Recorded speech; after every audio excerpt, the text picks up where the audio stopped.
लेकिन यहां क्या कहा है कि तेन तक तेन भुंजीता, जो भी आपको मिला है तो उसको त्याग भोगो। भोगना मना नहीं है, भोगने से पाप नहीं है, भोगना मना नहीं है, क्योंकि तुम्हारे लिए इस सारे संसार में जो भी वस्तुएं हैं सब तुम्हारे लिए हैं, मनुष्य के लिए हैं। तो भोगो, लेकिन तेन तक तेन भुंजीता, भोगो लेकिन त्याग पूर्वक भोगो।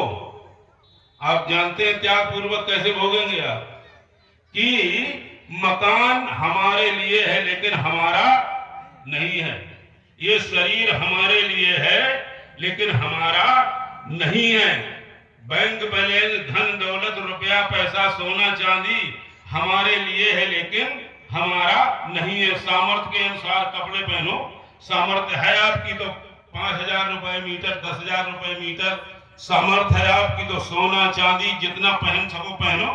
सामर्थ्य है आपकी 1 मंजिल से लेकर के 7 मंजिल तक मैं एसी जैसा भी चाहो अपना मकान बनाओ सामर्थ्य के अनुसार, और सामर्थ्य के अनुसार वाहन जुटाओ, 4 पहिया 2 पहिया और यहाँ तक हेलीकॉप्टर हवाई जहाज, सामर्थ्य है तो कोई मना नहीं है, भोगो। लेकिन ये सब कुछ हमारे लिए है, हमारा, और तुम तो मुहर लगाए बैठे हो, इतना हमारा है और ये हमारा लड़का वो हो गया और ये इतनी जमीन, इतनी जायदाद और इतना धन, अरे मैं बहुत बड़ा, ये जो अहंकार है ये आपको पतन की ओर ले जाता है।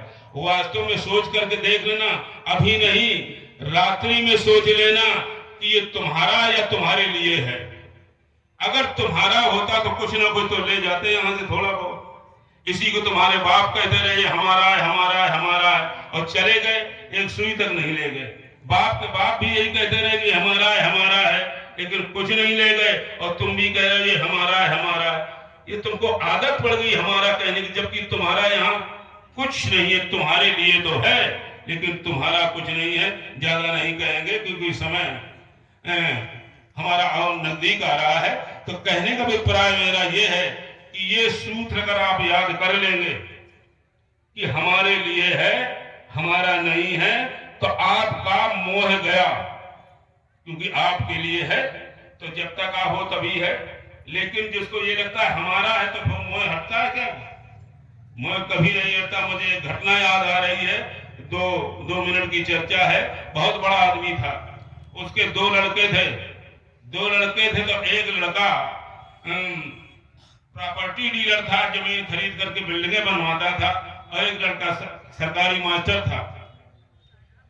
तो कई बिल्डिंगें उसकी बनी खड़ी रही थी। एक दिन सूचना मिली उसके बाप को कि फला नंबर कोठी में आग लग गई और वो जली जा रही है, कम से कम वो कोठी 5 करोड़ की थी। तो अपने लड़के से कहा मास्टर कि देख आग समन की गाड़ियां बुलवा कर कोठी में आग बुझवा जा करके।